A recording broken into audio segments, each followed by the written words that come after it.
before we spoke, I can send it to you. I saw an interview with I think somebody who helped to develop cancer treatments in Gaza, and he tells me he says in the interview, Israel won't allow these cancer patients, these kids, to go outside of Gaza to receive treatment. That's just not And true. You have to send that to me. It's just not true. There are people right now, there are Gazans right now that are trapped in Israel because they were in hospitals in Israel getting treatment, and now they can't go back to Gaza. That's just I believe that. Yeah. Okay, you have to send it to me. We'll send each other links to this, but this is I will. Yeah. It's just not true. There are many thousands of Gazans that are treated in Israel in hospitals by Jewish, Israeli, Arab doctors in Israeli hospitals all the time. It is not Israel that is oppressing them there. Again, I'm just saying, if you have all of that stuff, it got into Gaza somehow, right? That means it was allowed in, or they smuggled it in. I don't know, however it got there. Probably but then it's not Israel that is doing that to them. And they say this openly. They said, I'm sure you saw this interview where he said, no, the tunnels, that's not for the civilians of Gaza. That's for our fighters to be protected. It's up to the UN to take care of the Gazans. What is despicable mentality. I agree. So again, yes, it's a despicable mentality, and these are the people that, yes, they took over control over there, and they said, we have zero interest in helping our citizens. We have zero interest in helping them. We're going to force them to live in poverty and blame it on Israel. Yeah, they use the suffering of their own population as currency. Yes, 100%. And I'm not disagreeing there. I'm not disagreeing there. And people like Kim Iverson and Roger Waters, and they all go along with it, and they all buy it, and they all say yes. And it's just simply not true. It's how many people? I mean, I'm very happy that you went to that hashtag and you saw for yourself. People would not believe that stuff exists in Gaza. They just wouldn't believe it. They picture Gaza the way that you picture Gaza, as a hellhole with, nothing there and dirty water. Well, but to be clear, like mostly it is a hellhole with a minority that lives like kings. Yeah. Mostly it is, but that's not Israel's fault. When you can see, again, I'm just going to say that nothing like that existed in the Warsaw Ghetto, right? Nothing. No.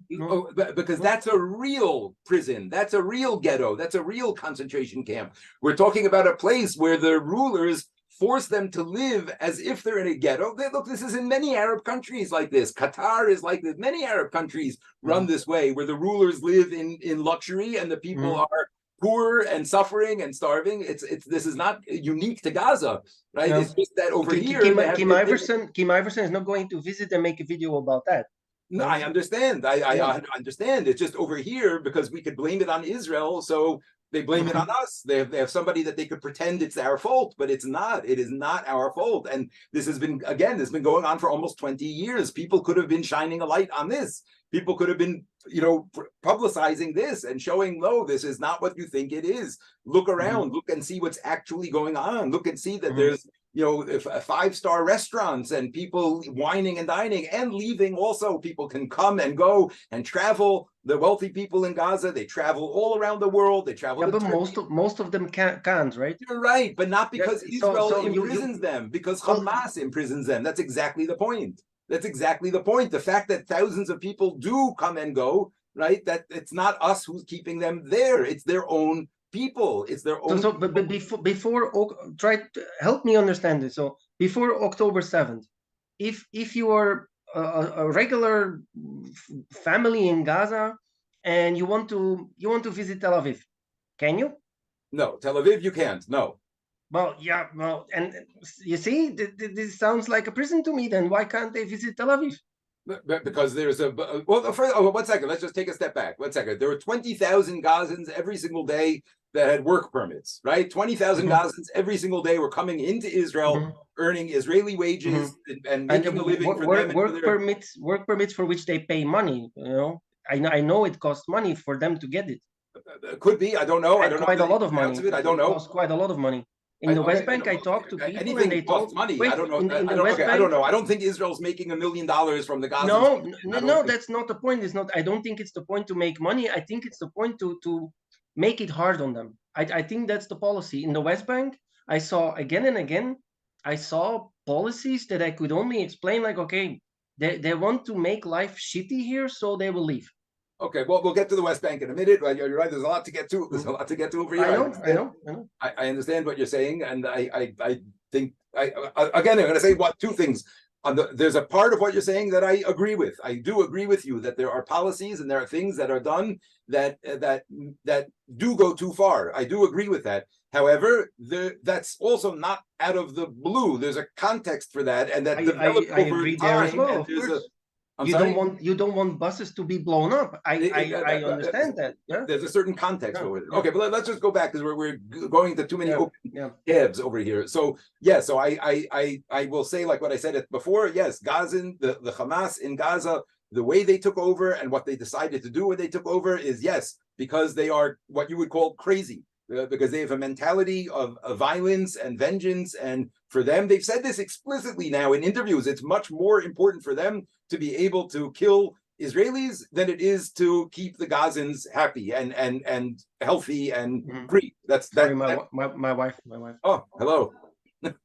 Is it urgent? No, I just didn't know if you didn't forget to switch off anything like last time, so I wasn't sure if you're really here. No, I'm here. Yeah, I will.